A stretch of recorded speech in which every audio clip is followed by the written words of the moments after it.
Boa tarde, obrigado pela disposição, tá, de fazer essa entrevista com a gente. Eu sou o Bruno Rosário, sou estudante de psicologia. Essa entrevista é para um componente chamado Psicologia Escolar, que a gente está fazendo nesse semestre.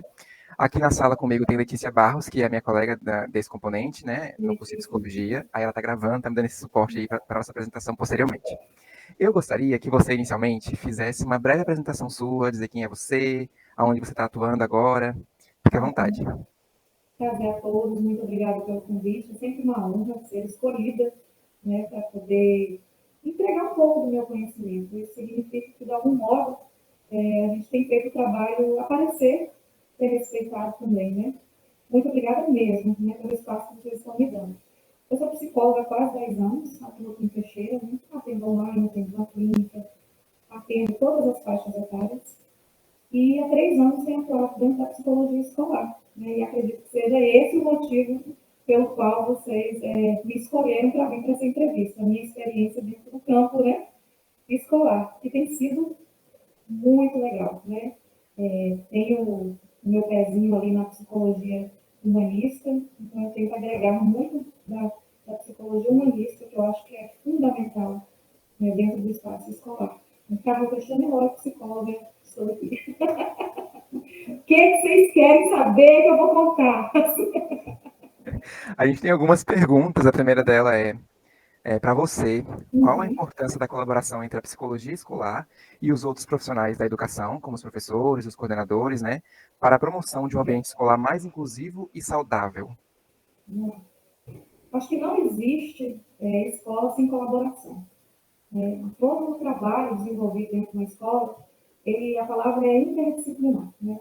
E às vezes eu vejo que no caminhar as pessoas estão muito no multidisciplinar e esquecem do interdisciplinar. Quando a gente trabalha de forma colaborativa, real, como diz os meninos aqui adolescentes, real, oficial, a gente é interdisciplinar, né? Porque a gente agrega olhares. Então, eu, para poder ser mais inclusiva, eu preciso que os meus professores, que os meus coordenadores, o diretor, o disciplinário, todos, né, a menina da cantina, o porteiro, todos estejam olhando esse aluno junto comigo.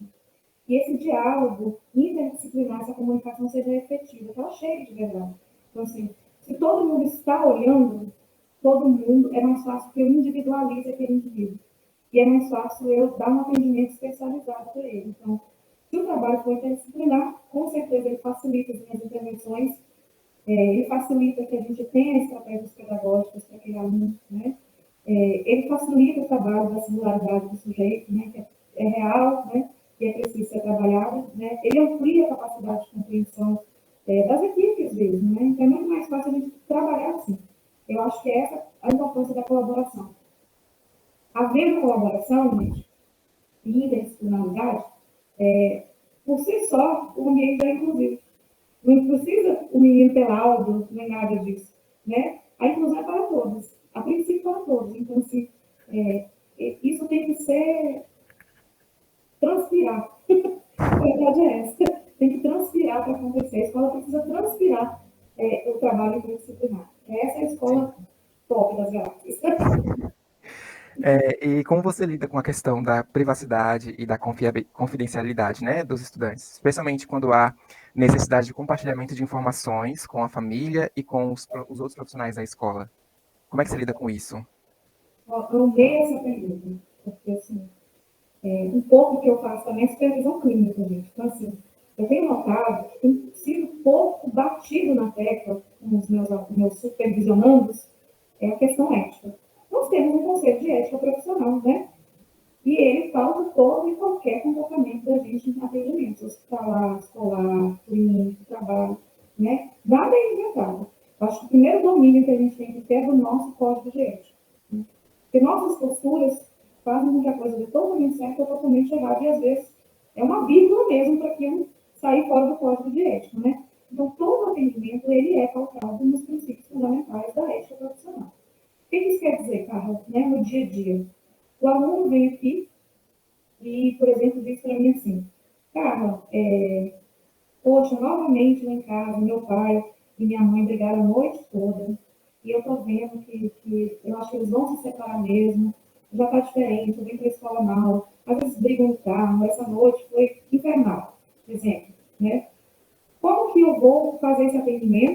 a confidencialidade dele? Com a forma técnica de escrever. Porque, por exemplo, todo o meu atendimento na escola também é registrado, né, gente? Igual no hospital você tem que fazer um prontuário que o enfermeiro, o médico, eles vão ler. Na escola, nós também temos registros. E quem vai ler? Coordenador, diretor, né? Família, se precisar ver. Então, assim, o aluno me relata isso. Como que eu vou colocar isso e não infringir a ética? Porque uma das coisas que a gente tem que fazer é respeitar, né, aquilo que nos é entregado de forma íntima. Porque quando ele me fala das angústias, das dores e das brigas, né, dentro de casa, por exemplo, eu preciso registrar isso, no caso de registro, tá, gente? Eu preciso ter uma escrita clara, uma escrita técnica e uma escrita objetiva mesmo, né? Por exemplo, eu vou colocar assim, fulano relatou dificuldades no ambiente familiar que estão afetando seu bem-estar emocional e que podem apresentar sinais de angústia e preocupação. Eu não falei a mesma coisa sem expor o aluno? E quem lê não precisa saber que o pai bateu, que isso aconteceu, que ele chorou, nada disso. Então, assim, a escrita técnica clara e objetiva vai sempre ao encontro do código de ética. Tá, aí você tem que quais outros casos? É claro, por exemplo, gente, que se ele me traz uma demanda, aí ele me veio hoje com isso, amanhã ele vem de novo, e eu estou vendo que está sendo recorrente uma briga em casa, isso é um exemplo corriqueiro, tá? Assim, como que eu vou fazer? Em algum momento eu vou ter que chamar essa família, porque eu não dou conta, não faço psicoterapia na escola, né? O psicólogo escolar ele não faz psicoterapia, ele faz acolhimento, aconselhamento e direcionamento, encaminhamento, né? Então, assim, em algum momento eu preciso chamar essa família. Como que é feito isso para respeitar esse aluno, essa confidencialidade? Maria, olha só, acho que você tem trazido isso sempre. Eu entendo que chegou a hora da gente conversar com a sua família e eu preciso que você me autorize para que a gente faça essa conversa. Claro que eu vou dar as dicas dela conversar em casa e tudo, mas se não rola, e isso começa a prejudicar dentro do ambiente escolar, porque muita coisa acontece lá fora, gente. E o oceano que tudo desemboca é a escola, né? Porque aí a gente vê a coisa acontecendo, né? Os resultados caem, o aluno está pelo campo, às vezes tem sempre um grupinho ali junto com ele, a gente nota o rostinho, a gente está vendo tudo. Então, eu vou comunicar a este estudante que eu vou entrar em contato com a família. Eu nunca entro em contato com a família de surpresa, é em comum acordo, né? Olha, eu vou chamar seus pais aqui que eu preciso conversar. Você quer ajuda, se for uma situação diferente, para que eu medie essa situação entre você e seu pai? Porque às vezes o assunto não é exatamente escolar, mas como ele acontece aqui dentro do choro, faz parte também do meu processo fazer essa mediação. Então, respeito o código de ética, falar ao aluno que eu vou encaminhar para o pai, para o diretor, ou que vou compartilhar com o diretor. Então, eu sempre comunico que eu vou comunicar. E vou comunicar, mesmo que verbalmente, de forma técnica, clara e objetiva, justamente para manter a intimidade desse aluno resguardada, né? Nos documentos da mesma forma. E se houver risco à integridade, né, do estudante ou de terceiros, como o Código de Ética diz, né, gente, aí eu não preciso que ele me autorize, né? Aí eu estou vendo que meu aluno está com ideação suicida. Eu imediatamente vou chamar a família, ou entrar em contato com um especialista, se for um aluno. Primeiro local, a família. Imediato, isso já está resguardado. Então, a direção vai saber, coordenação, família, de imediato. Saiu da sala, vamos ligar para a mãe de Maria. Agora é a mãe de João, que é de Maria que eu dou em casa. Né? Assim, vamos ligar. Então, é tudo pautado pelo código de ética. Mesmo que eu esteja dentro de uma empresa que tenha diretrizes, que é a escola, eu também tenho acima de mim, dentro da minha profissão, algo que me direciona nos meus comportamentos. Mesmo que a escola ache que eu deva, é a minha hora de me posicionar, sabendo o que é meu, o que eu posso e não posso. Eu digo, mas isso eu não posso. Eu posso assim.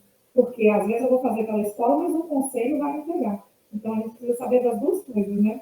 Assim, É, o nosso grupo, o enfoque é o ensino fundamental, né, que é de 6 a 14 anos. E aí a próxima pergunta vai um pouco com relação a isso, né, como é que você identifica dificuldades emocionais ou comportamentais em estudantes dessa faixa etária? Como é que é isso para você? Existem dificuldades e comportamentos que são específicos para essa faixa etária? não é específico. Eu acho que isso eu vou dizer para você que eu vou usar em qualquer faixa etária, sabe? Porque o trabalho é muito mais amplo. Ele não é uma observação ou diagnosticar uma dificuldade, a gente é sempre o mesmo caminho também. Observação direta, né? Porque daí todo o meu conhecimento está ali investido no meu olhar. diálogo com os professores, diálogo com a família, né? Para poder entender o que está acontecendo. Né? Então, assim, as estratégias, elas são baseadas no conhecimento mesmo, né? Conhecimento que eu tenho sobre desenvolvimento, fase do desenvolvimento, sobre individualidade. Porque, gente, para a gente identificar uma dificuldade, ela também precisa ser contextualizada, né? Então, assim, eu não faço isso sozinha, né? Às vezes o sujeito traz uma resposta, mas eu preciso de outros saberes para poder complementar por que ele está agindo daquela forma. E ter uma equipe antenada, né? Porque às vezes o aluno entra, brigou lá dentro do carro com a mãe, que já aconteceu, né? Ah, como diz o povo, se conta a história, é porque já aconteceu, né? Assim, às vezes o aluno briga com a mãe dentro do carro. E aí a minha disciplinar, o meu porteiro, você vê, a minha equipe é muito forte, né? Assim, quando eu chego de manhã, eu falo assim, Carlinha, eles me chamam assim. Olha, fulana hoje, eu vi que deu bate-boca com a mãe e entrou chorando. Nem sempre tudo vai ser, né, gente, transtorno. A gente está aqui também para dar apoio emocional do dia a dia, né? Eu já estou ali. Ah, então vamos chamar fulana, oi, fulana, eu estou sabendo, né? Que você não está bem hoje. Aí às vezes ela já entra chorando, né? Então, assim, é isso, é a observação direta, diálogo com minha equipe, de novo, trabalho interdisciplinar afinado, né? E implantar essa cultura também, gente, porque como psicóloga, e precisando dessa descrição comportamental, eu preciso criar também essa cultura com a minha equipe, porque isso não vem dado não, tá? Isso é uma coisa que eu vou fazendo o meu trabalho e quem está comigo vai entendendo a importância dele, ele vai sendo valorizado também nessa identificação. E é claro que às vezes o colega de trabalho que não tem olhar técnico, às vezes ele erra na descrição, mas é por isso que é eu que vou fazer a análise no final das contas, né? Porque sou eu que vou entender do desenvolvimento, das estratégias baseadas em evidências, enfim, a parte científica no final fica comigo, né? Apesar de todos me ajudarem. Às vezes eu vou ver, não é nada demais, o colega viu errado também, mas o trabalho interdisciplinar ajuda, senão é assim que eu identifico as dificuldades emocionais, comportamentais, com a ajuda e sozinha, ao mesmo tempo, tudo junto. Não dá É uma para fazer mistura, né? sozinho. A nossa quarta pergunta, ela tem muito isso, eu acredito que você já respondeu, mas eu vou ler e se você quiser complementar um pouco mais, fique à Tá. vontade, tá? De que forma o psicólogo escolar pode trabalhar com os professores e os familiares para promover um ambiente escolar que favoreça o bem-estar emocional das crianças e adolescentes? Você quer? Vamos lá. Eu acho que para professores, a gente tem que manter uma formação continuada, né, gente? É sempre importante uma jornada pedagógica, uma palestra. A gente está ensinando também o professor a identificar possíveis sinais, né? A gente não pode querer que o outro não nasce sabendo. A gente tem que desmistificar coisas, né? Tirar mitos. Então, assim, uma formação continuada é sempre muito importante para os educadores, né? Sempre que possível, ter coordenação com os seus professores. E aí, por exemplo, isso é uma coisa que acontece muito aqui, né? Porque, como eu trabalho com plano de desenvolvimento individualizado, então todos os meus alunos que possuem lá possuem PDI. Então, estou sempre em contato com meus professores, eles estão sempre descrevendo, né, os comportamentos dos alunos. E quando eles descrevem, eles já estão treinando o olhar, né? Então, assim, ativação reticular. É muito importante, porque quando se sabe, né, e ao mesmo tempo, quando eles descrevem para mim, eu vou psicoeducando também no olhar. Né? Assim, então, além da formação continuada, eu acho que essa troca individual de saberes mesmo, sabe? E sempre como promovendo, gente, eu acho que diálogos reflexivos. Porque, de fato, tem muita coisa que é cristalizada e as pessoas acham, mas não é, né? Então, a gente vai tirando algumas coisas também da ideia do educador, do professor, que às vezes está em pé de guerra, mas que ninguém nunca contou para ele que não era exatamente daquela forma, e ele passa a ter outro olhar. Então, assim, eu acho que tanto o diálogo reflexivo serve para o educador, quanto serve para a família, porque a família também, em muitos momentos, ela precisa ser acolhida e psicoeducada no seu filho, com suas dificuldades, necessidades, para que o trabalho seja colaborativo. Eu sozinha não dou conta. O trabalho interdisciplinar ele agrega a família, né? Então, assim, se o aluno tem essa dificuldade, eu só consigo promover com mais eficiência se todo mundo estiver alinhado. Então, os diálogos são muito importantes. Então, eu chamo, né, e aí eu abro um canal de comunicação empática com a família, sempre no sentido de que é um investimento no comportamento do aluno, do filho, né? Nunca é porque o aluno é pesado para mim ou ele me incomoda. Eu acho que é muito importante, na minha postura de psicóloga, se tiver que o outro dentro da escola trazer dessa forma, será o outro.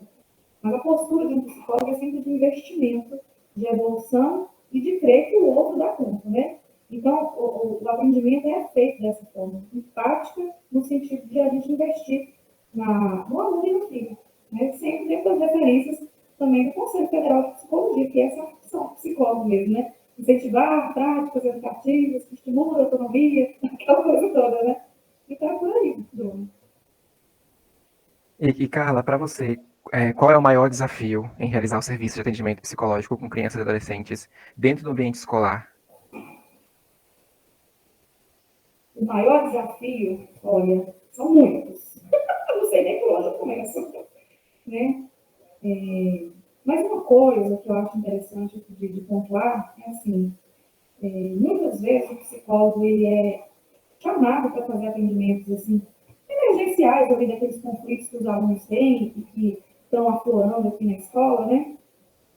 E eu acabo que as pessoas querem responsabilizar de forma exclusiva uma coisa que é coletiva.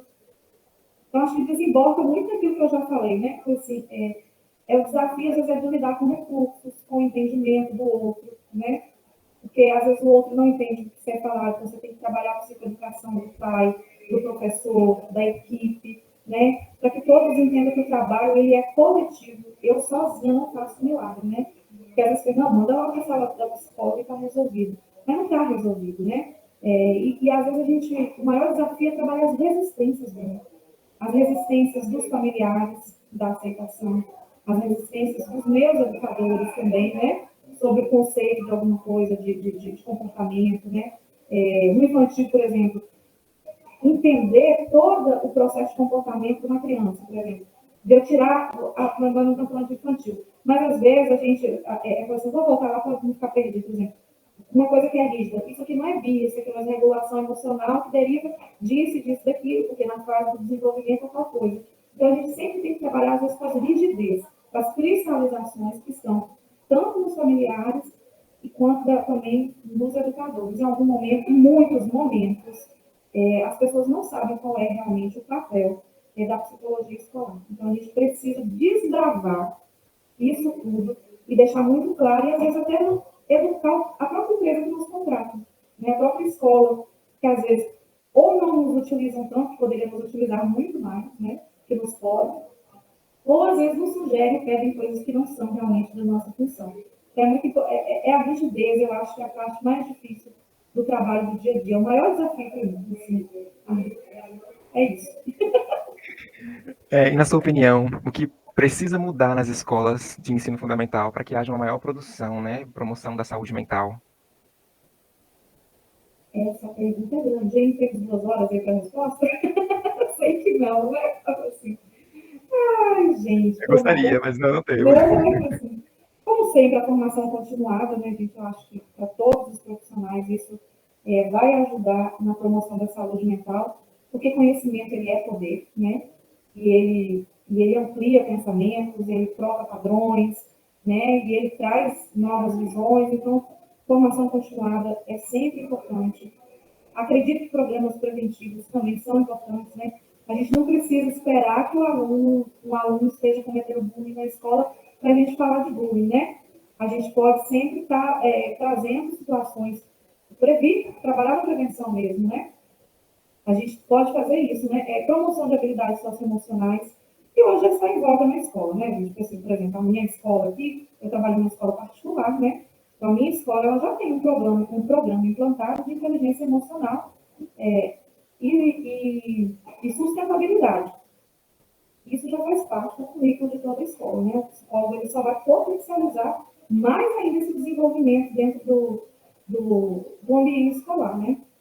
Então, gente, eu acho que uma coisa que também é muito fundamental para a gente promover mais é a gente tentar reduzir a ênfase em padrões rígidos de desempenho acadêmico. Às vezes os alunos são colocados em caixinhas, né? Não é todo mundo que tira 10, não é todo mundo que vai bem em matemática, né? Então, acho que de algum modo, mesmo a gente estando dentro do ambiente acadêmico que quer resultados, a gente também tem que medir o aluno dentro da própria régua, para que ele não sofra tanto. Cada um vai dar um resultado diferente, então, por mais que eu esteja na escola e a escola tenha esse objetivo de vestibular, passar, Porque a gente está aqui para isso, né, gente? Não vamos ser hipócritas. Essa é a função da escola, né? Mas é também a função da escola acolher e entender, já que uma vez a gente tem agora profissional de psicologia implantado aqui, né? Então, assim, uma escola que valoriza a singularidade, enxerga o indivíduo nas suas potencialidades, ela quebra os padrões rígidos, né, e acadêmicos que são impostos. Se eu tiver essa liberdade aqui, nós temos um pouco dessa liberdade, né? Isso, com certeza, torna um ambiente mais saudável, né? De enfrentamento mesmo do dia a dia, né? Não é fácil, não, os meninos estudam pra caramba ali no terceiro ano, né? Eles sabem na faculdade também. Mas cada um tem um padrão de resposta, né, gente? E tem alguém que diz assim, olha, tá bom, Bruno, tá bom, Letícia, né? O que você está dando conta? Vamos juntos? Vamos organizar aqui sua rota? A própria chegada do olhar já torna mais leve, né? Então, assim, eu gosto disso. Eu acho que reduzir essa ênfase dos padrões rígidos é importante. E quais estratégias você utiliza para lidar com os estigmas e os preconceitos que os estudantes podem ter sobre o papel do profissional da psicologia na escola? Que os estudantes ou todo mundo?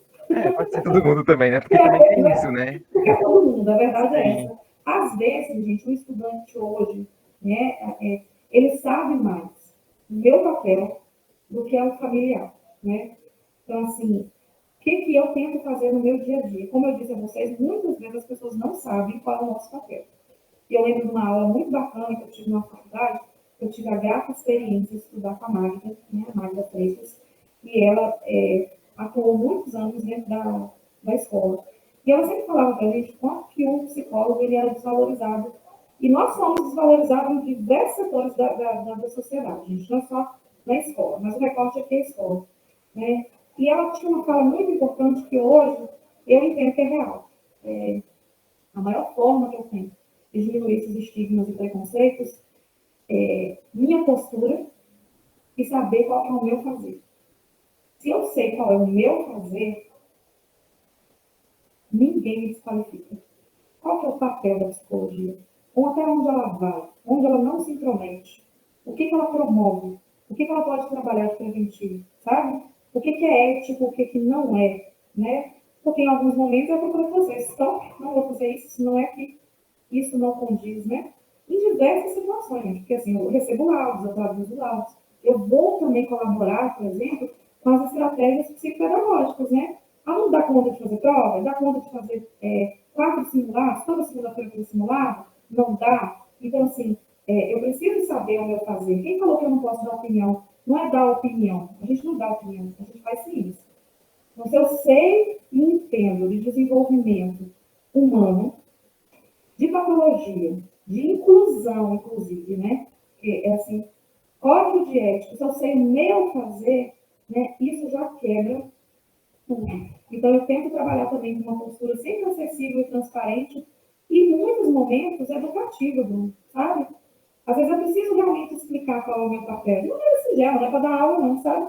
Assim, porque daí o familiar entende, nossa, então nesse momento é você que eu acesso? Mas ele nunca soube que era para mim que ele vinha perguntar, ou que eu podia dar essa ajuda, né? Então, eu nunca perco a oportunidade de ser educativa e também desmistificadora. Assim, porque há momentos que ele não tem ideia, por exemplo, assim, poxa, às vezes ele não tem ideia que o aluno pode vir aqui e fazer um cronograma de estudos comigo. Porque não é só colocar ali de manhã eu estudo uma coisa ou outra, né? Tem toda uma outra análise para a gente fazer um cronograma, né? De competências, de potencialidades, né? Tem do que gosta mais, não gosta. Nunca sabia, né? Então, assim, eu tento ser muito transparente, educativa, desmistificadora. Gostei dessa palavra, acho que é isso. Isso facilita quebrar os estigmas. Sim. Né? O acesso a mim. Eu também preciso ser acessível. Se não for acessível, é difícil, né? Então, eu te digo, se ninguém me conhece, talvez não teria essas respostas, e a gente tem que estar aberto mesmo, né? A Verdade. colaborar. Isso é uma oportunidade. E qual é a sua opinião sobre a necessidade de muitos professores e profissionais da escola e a própria família, né, de demonstrar, de ajustar ou enquadrar crianças e adolescentes em padrões específicos? E por que que isso acontece, na sua opinião? Pô, gente, vou ser bem dura aqui. Eu acho, gente, que controlar o padrão ou padronizar comportamentos é sempre com o intuito de facilitar a gestão escolar e familiar. a gente às vezes quer que o outro seja o que é bom para a gente. É muito bom ter o aluno quieto, é muito bom o aluno que não conversa, é muito bom o filho que não responde, né? É muito bom um monte de coisa para mim, o que é bom para o outro, né? Então, assim, é importante que, e eu acredito que essa necessidade de ajustamento está sempre ligada à necessidade pessoal de quem quer ajustar. Quando vem, por que a escola quer isso? Qual é a necessidade? Acho que a pergunta é sempre essa, gente. Quando alguém quiser ajustar algo, ela está querendo facilitar o quê? Né? Tem coerência essa facilitação que ela está querendo? Porque se não tiver, gente, aí ele vai entrar de novo lá em cima do que eu falei, padrões rígidos, né? Então, para mim, eu acho que essa é uma necessidade que tem de ajustar. É sempre alguém querendo facilitar, encurtar caminho, né? E o nosso papel é o papel da diversidade, do desenvolvimento humano. Eu não posso ser permissiva com esse tipo de coisa, né? Se eu estivesse sendo permissiva, eu estou sendo errado enquanto humano e principalmente enquanto profissional, né? E dando porrada no código de ética sem fim. Porque o código de ética está cheio, né? De fala sobre isso. A nossa subjetividade é a palavra, né? Então, assim, a gente já começa no primeiro período, dando a bola, subjetividade. Então, assim, ela existe, né? Então a gente tem que analisar o que o outro quer e sempre fazer essa pergunta: qual é a necessidade do outro? Por que ele está querendo fazer isso, né? E nosso papel não é deixar que isso aconteça mesmo, não. As coisas podem ser fáceis quando eu as entendo. Por isso que conhecimento é poder. Às vezes é difícil eu lidar com um aluno de TDAH, com um aluno com autismo, com um aluno com filho, né? Porque eu desconheço daquilo. Mas se eu estou junto, se o educador está junto e aberto, às vezes ele vem aqui e recebe um lugar e diz: meu Deus do céu, nossa, foi tão fácil, só foi eu trocar desse lugar para outro aqui, ó, e eu não sabia, sabe? Quer ver um exemplo? Assim, às vezes falta de algo mesmo para as coisas acontecerem. Ah, eu queria tanto que meu aluno fosse isso ou aquilo. Né? Aluno autista, literal, não pode bater. Joãozinho não pode bater com a mão. Aí ele não tem diálogo com a psicologia, não conta as coisas, Joãozinho começa a bater com o pé. Joãozinho tá errado, né? Joãozinho é literal, né? Então, assim, não dá, eu acho que é isso, a gente precisa trabalhar com desenvolvimento, acreditar, ter um olhar que valorize mais a singularidade das pessoas, né? Em todos os sentidos, né? Mesmo que a pessoa tenha um laudo, ela é muito maior do que aquele que nós somos que está ali, né? É um adolescente aflorando, ele tem coisas que são do desenvolvimento humano dele, não são exatamente só transtornos, né? Então, assim, é isso, bicho, né? A necessidade, de novo, eu acho que está baseado em buscar facilidade. E pode ser fácil se a gente tiver conhecimento sobre as coisas. O que dificulta, às vezes, é não ter conhecimento. Porque daí, quando a gente não tem conhecimento, tudo é difícil. Às vezes é simples. Mas se você nunca leu, nunca soube que era daquele jeito, né? Como é que você vai fazer?